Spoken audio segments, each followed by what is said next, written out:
যারা তারা নিজেদেরকে আহমদিয়া মুসলিম জামাত পরিচয় দেয়, তারা গোলাম আহমদ কাদিয়ানীকে নবী রাসূল মনে করে।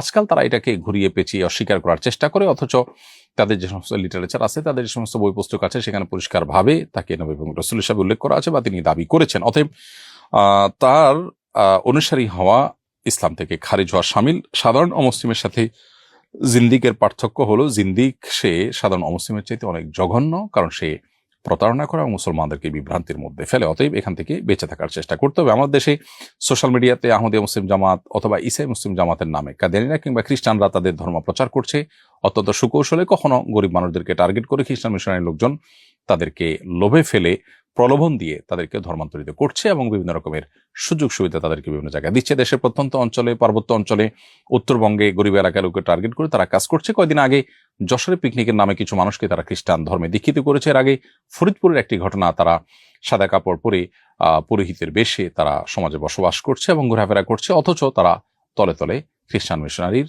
মাধ্যমে তারা খ্রিস্টান ধর্মে মানুষকে দীক্ষিত করছে প্রলোভন দিয়ে।